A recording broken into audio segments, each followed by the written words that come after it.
नमस्कार दोस्तों। ईरान ने अगर डील नहीं की तो पूरे ईरान को उड़ा देंगे, तबाह कर देंगे।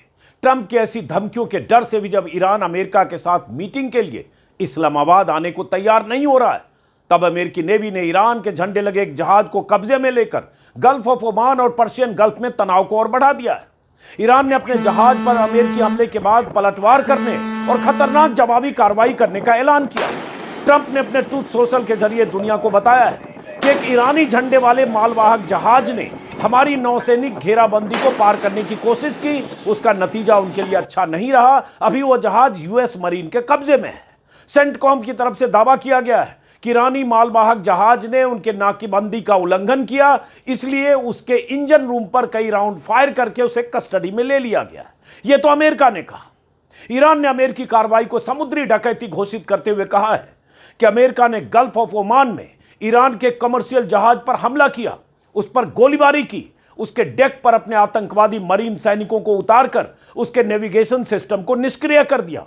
ईरान की तरफ से अमेरिका को चेतावनी देते हुए कहा गया है कि अमेरिकी नौसेना की समुद्री डकैती का हम जल्द जवाब देंगे, इसका बदला लेंगे। सोचिए जरा किस तरह के तनाव का आगाज हो चुका है। आईआरजीसी से जुड़ी ईरानी न्यूज एजेंसी तस्नीम ने दावा किया है कि ईरानी जहाज पर अमेरिकी हमले के बाद ईरान की तरफ से अमेरिकी मिलिट्री शिप पर ड्रोन दागे गए हैं। इसका मतलब ईरान अमेरिकी नौसेना पर, जिसकी तैनाती है अमेरिकी नाकेबंदी के लिए, उस पर जवाबी हमले कर रहा है या हमले की तैयारी कर रहा है। ड्रोन की खबरें आ रही है और यह खबर ईरानी न्यूज एजेंसी के हवाले से आई, जो न्यूज एजेंसी आईआरजीसी से जुड़ी मानी जाती है। खबरों के मुताबिक यह ईरानी मालवाहक जहाज चीन से ईरान आ रहा था और जैसा कि आप जानते हैं, चीन ईरान का स्ट्रेटेजिक पार्टनर है और ईरान का 90% तेल अकेले चीन खरीदता है। और चीन से आ रहे इस जहाज पर अमेरिकी हमले के बाद चीन की नाराजगी की खबरें भी आ सकती है। यानी अब मुमकिन है कि अमेरिकी नौसेना और ईरानी नौसेना के बीच बड़ा टकराव हो सकता है। माना जा रहा है कि ट्रंप की सेना ने ईरान को डील की टेबल तक लाने के लिए जानबूझकर ईरानी जहाज को टारगेट किया है ताकि उस पर दबाव बनाया जा सके, जबकि ईरान ने अपने तेवर से एक बार फिर साफ कर दिया है कि अमेरिका की ऐसी कार्रवाइयों से या नाकेबंदी से वो झुकने वाला नहीं है। कल शाम को ट्रंप ने कहा था कि अगर हमसे डील नहीं की तो पूरे ईरान को उड़ा देंगे, ऐसा उन्होंने फॉक्स न्यूज से बातचीत में कहा। ट्रुथ सोशल पर जो लिखा आपने देखा सुना कि ईरान के सभी पावर प्लांट्स और पुलों को उड़ा देंगे अगर ईरान ने डील नहीं की। हम उसे बेस्ट ऑफर दे रहे हैं, इस ऑफर को ईरान कबूल करे, झुककर कबूल करे। नहीं किया तो ईरान में कुछ नहीं बचेगा। ऐसी धमकियों के दम पर ट्रंप उस ईरान से डील करने के सपने देख रहे हैं जो ईरान ट्रंप की ऐसी तमाम धमकियों को उन 40 दिनों तक चली जंग में रद्दी की टोकरी में डाल चुका है। अब ट्रंप की हालत यह है कि वो ईरान से डील करने के लिए अमेरिका से अपनी टीम इस्लामाबाद के लिए रवाना कर चुके हैं, लेकिन ईरान ने अपने डेलीगेशन को भेजने से मना कर दिया है।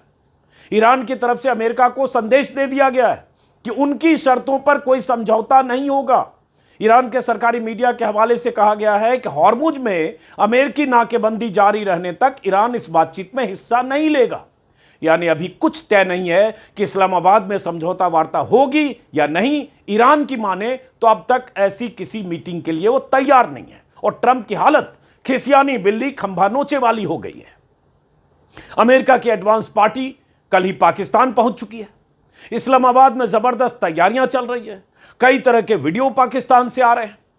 सिक्योरिटी ड्रिल हो रही है। इस्लामाबाद के कई इलाकों को सुरक्षा के मद्देनजर रेड जोन घोषित कर दिया है। मीटिंग के लिए सेरेना होटल को पूरी तरह से खाली करा दिया गया है। पुलिस मुस्तैद है, पाकिस्तान मुस्तैद है। अमेरिकी सिक्योरिटी और सीक्रेट सर्विस की लंबी चौड़ी टीम ने इस्लामाबाद पहुंचकर मोर्चा संभाल लिया है। ट्रंप की शर्तों पर डील करने वाला डेलीगेशन भी आज शाम तक पाकिस्तान पहुंच जाएगा अमेरिका से। हालांकि उसको लेकर भी कंफ्यूजन है। पहले कहा जा रहा था जेडी वैंस आएंगे, फिर ट्रंप ने कहा जेडी वैंस नहीं आएंगे, फिर व्हाइट हाउस से हुआ जेडी वैंस आएंगे। अब पता नहीं कौन आ रहे हैं, लेकिन स्टीव विटकॉफ और जेरेड कुशनर आ रहे हैं जो ट्रंप के दामाद हैं और एक उनके विशेष दूत हैं। और ईरान इन दोनों पर बिल्कुल भरोसा नहीं करता है, यह ईरान पहले भी कह चुका है।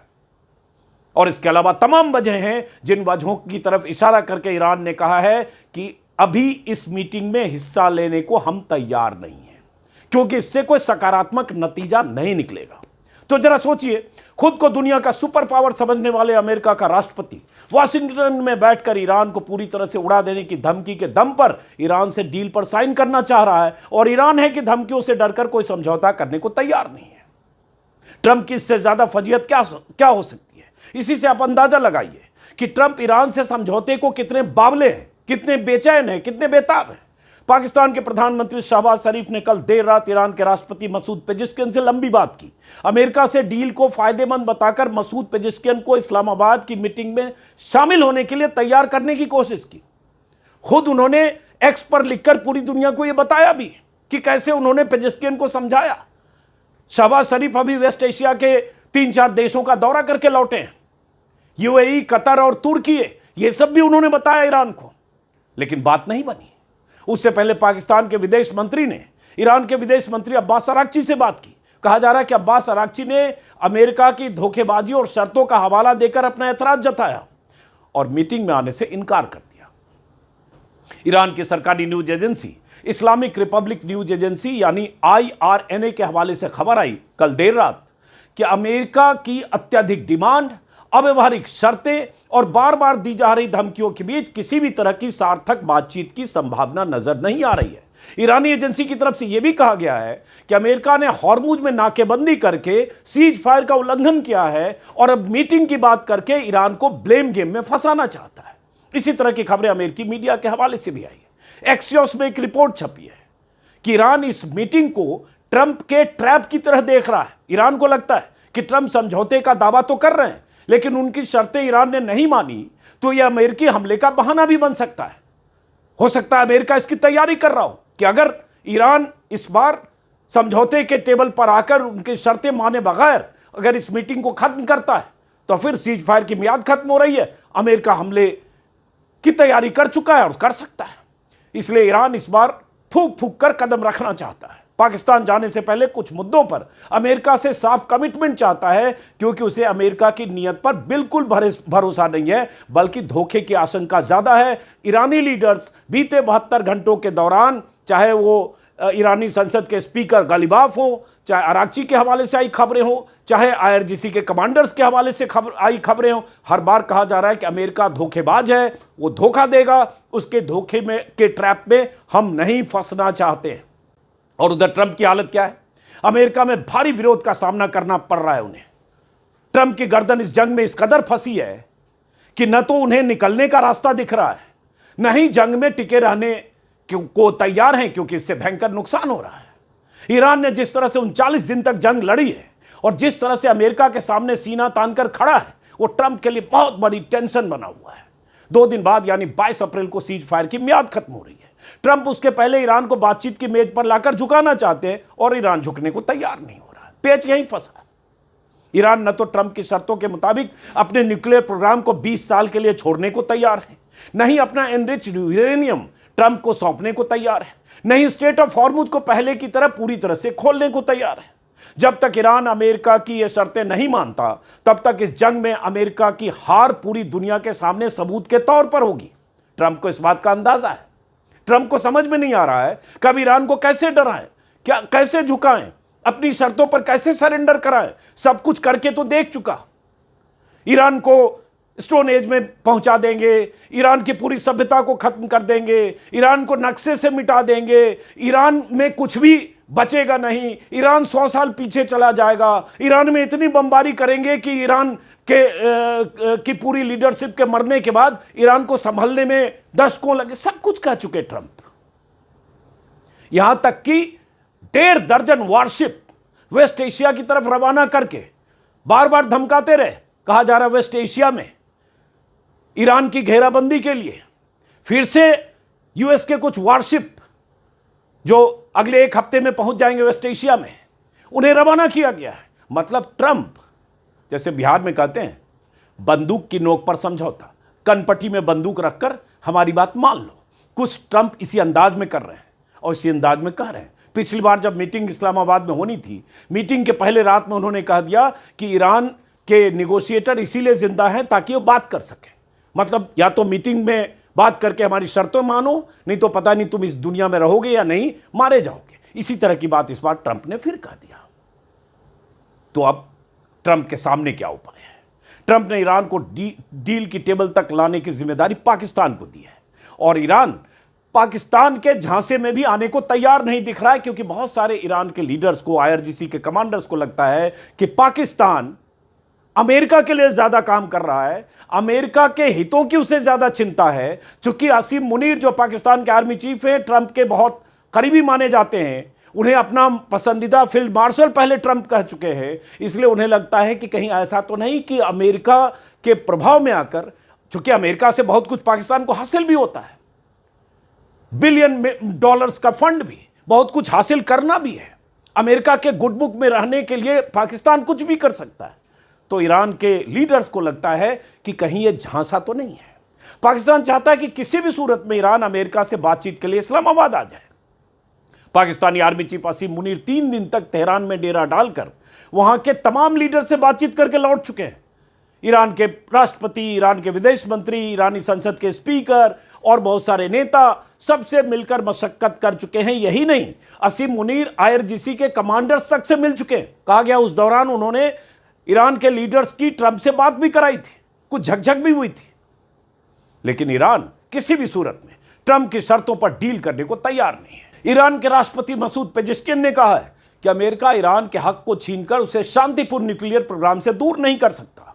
ईरान के उप विदेश मंत्री कह चुके हैं कि हम किसी भी हाल में अमेरिका को अपना एनरिच्ड यूरेनियम नहीं सौंपेंगे। वो यूरेनियम जो जून 2025 में हुई अमेरिकी बमबारी के बाद फोर्दो, नातांज या इस्फहान की पहाड़ियों में मलबे के नीचे सैकड़ों फीट नीचे दबा पड़ा है, उसे अमेरिका निकालने और अपने कब्जे में लेने की बात कर रहा है। ईरान कह रहा है हम अमेरिका को ऐसा करने की इजाजत नहीं दे सकते। हालांकि अभी यह भी नहीं पता है कि ईरान का 1000 पाउंड यानी लगभग 440-42 किलो एनरिच्ड यूरेनियम उस मलबे के नीचे दबा है या उसे कहीं शिफ्ट कर दिया गया है। आईआरजीसी हॉर्मुज से टोल नाकेबंदी हटाकर इस वाटरवे को पहले की तरह फ्री करने को तैयार नहीं है। तो सवाल उठता है डील वाली मीटिंग में होगा क्या? और अमेरिका की हालत, इसका आप अंदाजा लगाइए। अमेरिका में जब से जंग शुरू हुई लगातार ट्रंप का विरोध हो रहा है, रैलियां, प्रदर्शन, सब कुछ हो रहा है। बहुत सारे सीनेटर्स के बयान आ रहे हैं। अमेरिकी मीडिया एनवाईटी से लेकर वॉल स्ट्रीट तक लगातार ट्रंप की धज्जियां उड़ा रहा है। सबका कैलकुलेशन, सबका आकलन, सबका एनालिसिस यही है कि ट्रंप बुरी तरह से फंस गए। ट्रंप इस कदर फंस जाएंगे, इसके बारे में तो उन्होंने सपने में भी नहीं सोचा था। उन्हें तो लगा होगा कि सुप्रीम लीडर को मार देंगे, 30-40 लीडर्स, कमांडर्स मारे जाएंगे, 4-6 दिन में यह बात खत्म हो जाएगी, ईरान घुटनों के बल आ जाएगा। लेकिन यहां अमेरिका को घुटनों के बल आना पड़ गया है। सोचिए जरा, ईरान एक बार भी नहीं कह रहा है कि हमें डील चाहिए, हमें डील दे दो, हमें सीज फायर चाहिए, हम मीटिंग के लिए बेताब हैं, हम मीटिंग में आना चाहते हैं। अमेरिकी राष्ट्रपति के सामने गुहार नहीं लगा रहा है ईरान।